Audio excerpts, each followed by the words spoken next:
Hello champions. तो स्वागत है आप सभी का ओनली सिलेक्शन वर्ड में। और आज हम बात करेंगे उस टॉपिक के बारे में जो बहुत ही इम्पोर्टेंट है इस टाइम।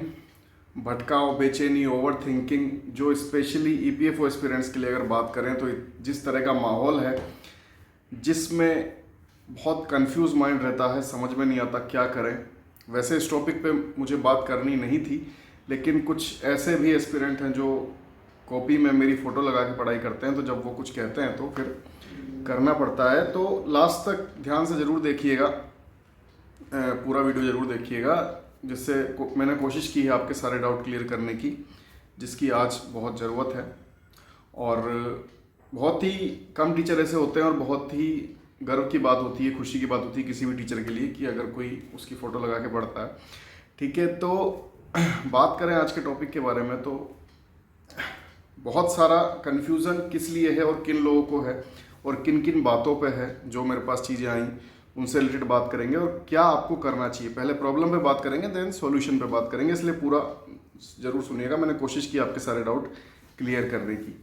देखिए, सबसे बड़ी जो प्रॉब्लम अभी फेस कर रहे हैं कि सर ओवर थिंकिंग बहुत ज़्यादा, यूट्यूब पे करने कुछ जाते हैं और दिख कुछ और जाता है और फिर उधर चले जाते हैं। कोई सेकंड रैंक वाला अपनी स्ट्रेटजी डाल रहा है, कोई कुछ डाल रहा है, कहीं कोई कुछ कह रहा है, कहीं कोई कुछ कह रहा है, कुछ समझ में नहीं आ रहा है। सबकी स्ट्रेटजी सही लगती है, सब कुछ सही लगता है और फिर लास्ट में कंफ्यूज होकर बैठ जाते हैं, समझ में नहीं आता क्या करें। ठीक है, तो प्रॉब्लम ये उन लोगों को ज़्यादा है जो नए हैं, जिन्होंने पहले तैयारी की थी और सब ये जो काम आज नए लोग कर रहे हैं, और ये सब काम वो 2 साल पहले कर चुके हैं और वो 2 साल पहले करके आराम से बैठ चुके हैं। इसलिए अब उनको पता है कि कंटेंट किसके पास है, कहाँ से क्वेश्चन आते हैं, कौन किसकी गाइडेंस किस तरह की है, किसकी मेंटरशिप किस तरह की है, किसका डेडिकेशन किस तरह का है, ये सब वो देख चुके हैं, परख चुके हैं और अब उनको माइंड एकदम सेट है कहाँ जाना है, क्या करना है। जैसे जब मैंने एडवांस बुकिंग के लिए बोला था, मेरे बैच की या फिर बैच में लाऊंगा इसके लिए बोला था, तो मुझे पर्सनली, मैं आपको रियलिटी बता रहा हूँ, खुद इतने ज़बरदस्त रिस्पॉन्स की उम्मीद नहीं थी कि इस तरीके से रिस्पॉन्स चलेगा। और आज रोज़ नई नई फिल्म रिलीज हो रही है, उसके बाद भी पठान की रफ्तार उतनी ही तेज़ बनी हुई है। मेरे बोलते ही मेरे पास मैसेज आ गया, जैसे मैंने एडवांस बुकिंग के लिए एक कम्युनिटी पोस्ट पे डाला था, वैसे ही मेरे पास मैसेज आया कि सर मैं लगता है आपके फर्स्ट 500 में नहीं आ पाऊंगा, तो आप अभी से मुझसे लेके पैसे रख लीजिए और सर मुझे डाल दीजिएगा। तो मैंने उससे कहा था कि भाई क्यों नहीं आओगे आप फर्स्ट 500 में। बोला सर मुझे 1-2 दिन का काम है और मुझे नहीं लगता मैं आपके फर्स्ट 500 में आ पाऊंगा, इसलिए आप पहले मुझसे पैसे लेके रख लीजिए। वहाँ से एडवांस बुकिंग शुरू हुई थी। तो मुझे उस टाइम पे लग रहा था कि क्यों भाई, ऐसा क्या हो गया, क्यों नहीं आ पाएंगे। लेकिन बाद में उसकी बात सही हुई। तो ये आप लोग ज़्यादा जानते हैं कौन क्या कर रहा है। मुझे उम्मीद क्यों नहीं थी, क्योंकि फ्री पूरा कंटेंट था, मैंने कोई रिकॉर्ड नहीं बनाया, कोई रजिस्टर नहीं बनाया, कुछ मेंटेन नहीं करा। मुझे खुद नहीं पता कि कौन कितने लोग मुझसे कहाँ से पढ़ लिए और कहाँ जाके उनको फ़ायदा हुआ और कितने क्वेश्चन उस बेस पे उन्होंने किए। लेकिन बात एक ही जगह से आती थी, एक ही प्रॉब्लम आती थी कि सर आप पहले क्यों नहीं मिले। तो इस बार ठीक है, सबसे पहले आपको मिल गए और फीस की बात थी, फीस भी सबसे कम है। अब फिर भी आप लोग क्यों भटक रहे हैं। पुराने लोगों को तो बिल्कुल नहीं भटकना चाहिए, माइंड एकदम क्लियर होना चाहिए। जैसे जो लोग आके बैठ गए, हाँ सर आपसे ही पढ़ना है, माइंड एकदम क्लियर है, पता है कंटेंट में कोई बीट कर नहीं पाएगा, रेट में कोई बीट नहीं कर रहा, चाहे फिजिक्स वाला हो चाहे कोई भी, सब आ चुके हैं, लेकिन फिर भी अभी भी लोएस्ट हम हैं। तो ये कन्फ्यूज़न क्यों है। कोई स्ट्रेटजी डाल देता है या कोई कुछ कहता है, चलिए मेरी बात छोड़िए, मैं आपकी बात करता हूँ, एक नॉर्मल बात करता हूँ।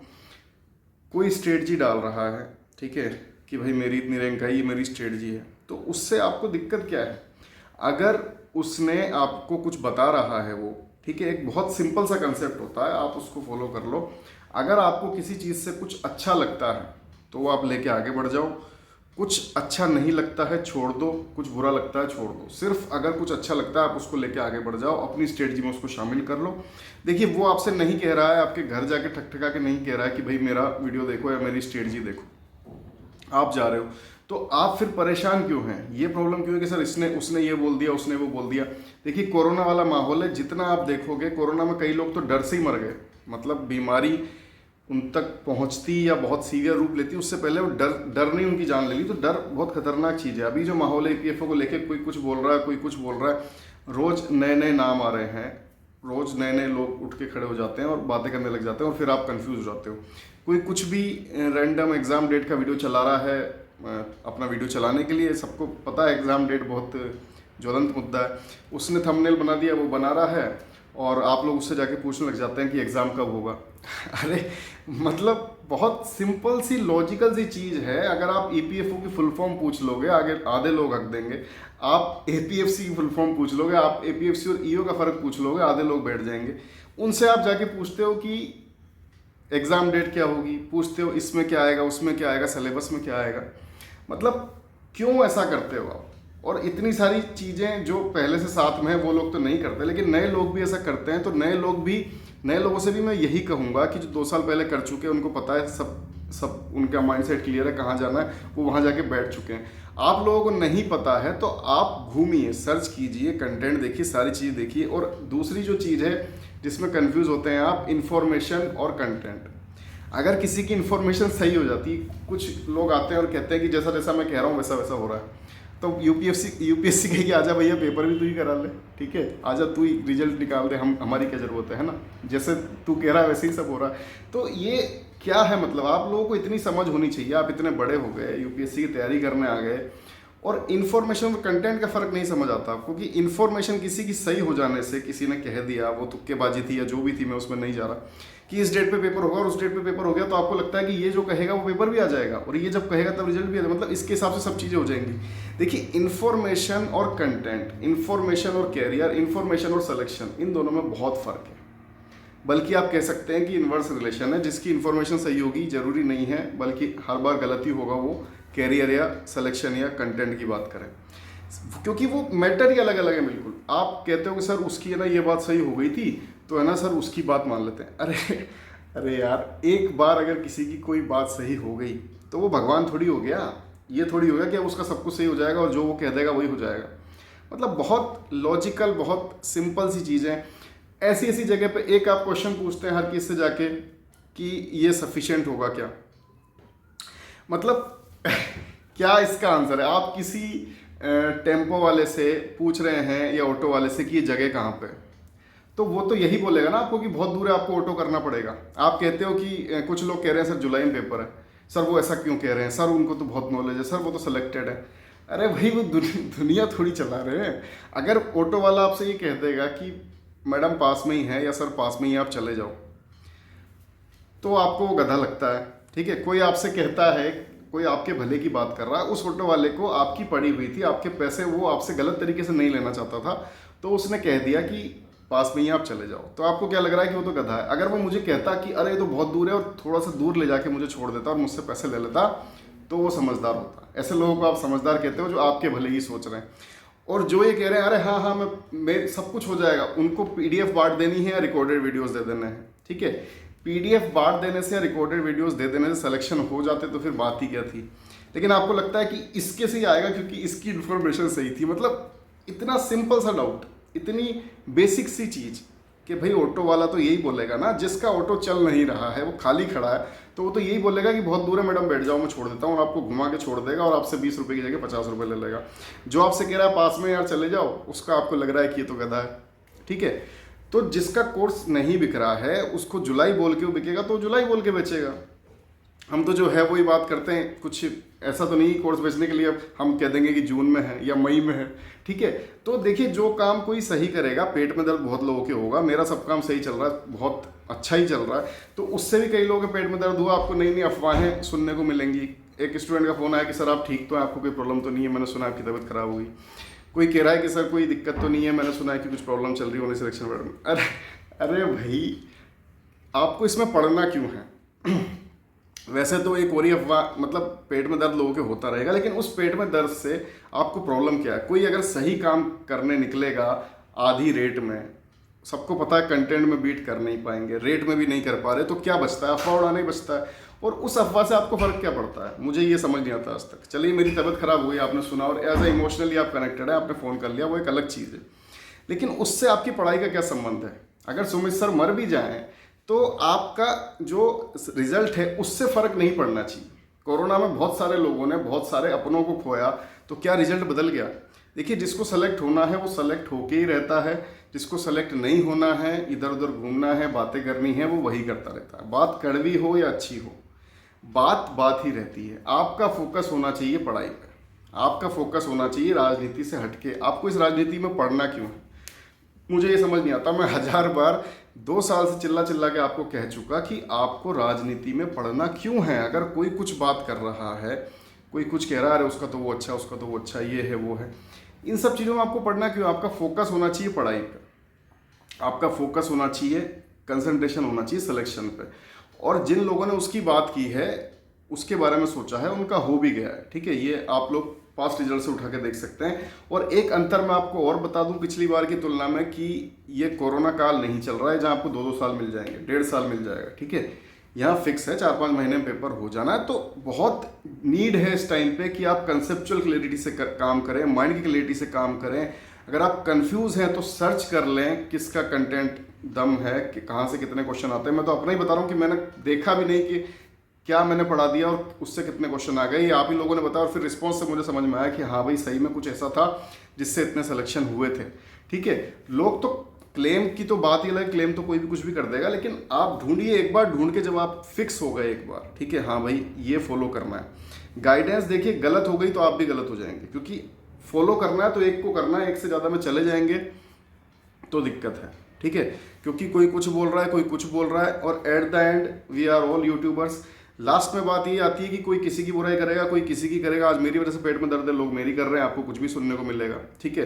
तो यही मैं कह रहा हूँ कि आपको इन सब में पढ़ना क्यों है। और आपको राजनीति में, चलिए राजनीति तो छोड़िए, अगर एक सिंपल क्वेश्चन जो हो गया कि सर वो ये स्ट्रेटजी शेयर कर रहे हैं, तो उससे आपको क्या प्रॉब्लम है। सर उनकी रैंक वो है भी या नहीं, अरे उससे आपको क्या करना है। आपका माइंड एकदम क्लियर होना चाहिए। आप उसकी रैंक उठा के देखेंगे, उससे क्या होगा। आपको आपके टाइम की कदर होनी चाहिए।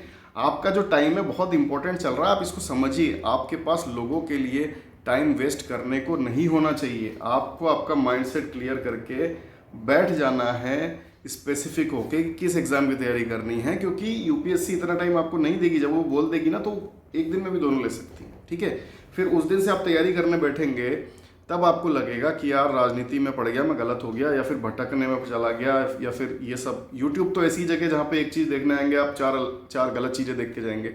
तो वो सब कंट्रोल आपको करना है। वो सब कंट्रोल आप किस तरीके से कर सकते हैं कि एक ही किसी को फॉलो आपको करना पड़ेगा, तभी ये सब चीज़ें बचती हैं। और ये सब मैं 2 साल से चिल्ला के समझा रहा हूँ, समझ नहीं आ रही है। हो सकता है आज भी कुछ लोगों को ना आए, लेकिन जब रिजल्ट आएगा तब ये सब चीज़ें अपने आप एकदम पिक्चर क्लियर हो जाती है। और ये जो एडवांस बुकिंग के रिस्पॉन्स हैं, बहुत तेज़ी से सब लोग कोर्स लेते जा रहे हैं, पठान की रफ्तार रुकी नहीं रही है, वो सब क्यों है। क्योंकि जिन्होंने समझा कि हाँ भाई यहाँ से क्वेश्चन आए थे, कंटेंट यहाँ से डिलीवर हुआ था। तो वही मैं आपसे कह रहा हूँ कि जब पेपर हो जाएगा ना, जब रिजल्ट आ जाएगा, पेपर वो 2 घंटे के बाद अब बाहर निकलेंगे ना, तब आप जिसकी तारीफ करेंगे वो आदमी है। इन्फॉर्मेशन से नहीं होता है, होता है कंटेंट से, ठीक है। तो मेन मुद्दा वही है। जब आपको अगर आज भी समझ नहीं आएगा, जब आप पेपर देके निकलेंगे तो आपको जरूर समझ आएगा। और मैं नहीं चाहता कि तब आपको समझ आए, समय आपको सिखाए। इसलिए आप अभी खुद से सीख जाइए। दूसरे जो आग में जले हैं उनसे जल के सीख जाइए। खुद आग में जलने की जरूरत मत होनी चाहिए, नहीं होनी चाहिए। आप इतने बड़े हो गए, यूपीएससी के एस्पिरेंट हैं, आप खुद ही आज हर चीज़ को समझिए। क्योंकि जब पेपर हो जाएगा तब आपके पास कुछ बचेगा नहीं। तब आपको लगेगा कि यार एक बंदा कह रहा था, सही कह रहा था, इन सब में नहीं पढ़ना। तो पढ़ना है ही नहीं आपको। इन सब में पढ़ के किसी का भला हुआ नहीं है आज तक, ठीक है। भला उन्हीं का होता है, सिलेक्शन उन्हीं के होते हैं जिन्हें मतलब अपने आप से होता है भाई ये चीज़ पढ़नी, ठीक है। वो ना पेज गिनते हैं, ना मेहनत देखते हैं कितनी करनी है, वो लग जाते हैं और करके छोड़ते हैं। क्योंकि एग्ज़ाम होने के बाद में आपको ये सारी चीज़ें समझ में आती हैं। कुछ लोगों को जो मैं अभी बता रहा हूँ वो नहीं आती हैं, उससे पहले समझ में। 10 लाख लोग फॉर्म भरते हैं तो 9 लाख लोग इन्हीं चीज़ों की वजह से रह जाते हैं। और बाद में समझ आता है पेपर देने के बाद में कि यार बात तो सही थी, फिर वो अगले में करते हैं। तो जो पहले गलतियाँ कर चुके हैं वो सब अभी तैयार है। जिन्होंने नहीं ये गलतियाँ करी तो मैं कह रहा हूँ कि गलतियाँ करने की आपको ज़रूरत नहीं है, दिमाग भटकाने की ज़रूरत नहीं है। कोरोना काल की तरह टाइम है APFO एस्पिरेंट्स के लिए, और आपको यही करना है। जैसे कोरोना में क्या था, टीवी बंद करो, सारी झंझट खत्म। वैसे आज ये है कि बंद कर दो, सब ठीक दिखेगा आपको। जब जैसे ही खोलते हो कोई कुछ बोल रहा है, कोई कुछ बोल रहा है, कहीं कुछ चल रहा है, कहीं कुछ चल रहा है। बंद कर दो, सब खत्म। माइंड स्टेबल नहीं है, बंद कर दो। अपने आप को संभाल सकते हो, क्या देखना है फोकस कर सकते हो तो ही खोलो, नहीं तो आपको कुछ समझ में यहाँ पे नहीं आने वाला। जितनी बंदरबाट है, जितनी लड़ाई है, उसमें आप कंफ्यूज ही होगे और वो आपका काम नहीं है। आप स्टूडेंट हो, एस्पिरेंट हो, आपका काम है पढ़ना, सिलेक्शन लेना। आप सिलेक्शन लेने आए हो। आप किसी की तारीफ करने में हमेशा क्यों विरोध करता हूँ, क्योंकि किसी पर्सन पर्टिकुलर का सही होना गलत होना आपका मुद्दा ही नहीं है, किसी का सच होना किसी का झूठ होना आपका मुद्दा ही नहीं है। आपका मुद्दा है आपका सिलेक्शन, आपको सिर्फ उसकी बात करनी है। हम ओनली सिलेक्शन पे सिर्फ उसकी बात करते हैं। तो जब दोनों सोच मिल जाती है तो तब वहाँ से रिजल्ट निकलता है। आपको सिर्फ सिलेक्शन से मतलब होना चाहिए, आपको इससे मतलब ही नहीं होना चाहिए कौन अच्छा है कौन बुरा है। सर देखो इतना अच्छा कर रहे हैं, सर देखो ये कर रहे हैं। किसी की भक्ति से सिलेक्शन नहीं होते, सिलेक्शन होते हैं माइंड की कंसंट्रेशन से, फोकस से। सिलेक्शन जिन लोगों के हुए हैं आप उनसे उठा के पूछ लेना उन्होंने क्या किया था। फिक्स एक फोकस आपको रखना होता है, इतना ही आप कर लेंगे तो सिलेक्शन हो जाता है। कोई बहुत मुश्किल भी नहीं है कि भाई सब कुछ कर लिया तब भी नहीं हुआ, ऐसा भी नहीं होता। कुछ आप गलती करोगे, यूपीएससी गलती नहीं करेगी, यूपीएससी सिंपल पेपर देगी आपको, जैसे पिछली बार का ये होगा था। एपीएफसी का ये बहुत कोई ऐसा हार्ड एंड फास्ट नहीं बनाएगी, वो गलतियां आपसे ही करवाना चाहती है और आप ही करते हो। अगर आप गलती नहीं करोगे तो ये मेरी बात याद रखना कि आपका सिलेक्शन हो जाएगा। गलती आप ही करोगे, वो नहीं करेगी, और आपकी गलती से ही वो बच्चे निकल जाते हैं जो भले ही उनको वो जॉब की ज़रूरत ना हो लेकिन उन्होंने वहाँ पे गलती नहीं करी। ठीक है, तो इन सब चीज़ों का ध्यान रखिए। इन अफवाहों में, इन राजनीति में, इन चीज़ों में पढ़ने से आपका कोई वास्ता नहीं है। आपका एक काम होना चाहिए, सिलेक्शन एज एस्पिरेंट, आपको उसी पे फोकस करना है। ठीक है, और सिलेक्शन मतलब ओनली सिलेक्शन। ठीक है, तो चलिए इसी सारी बात के साथ गुड बाय, जय हिंद।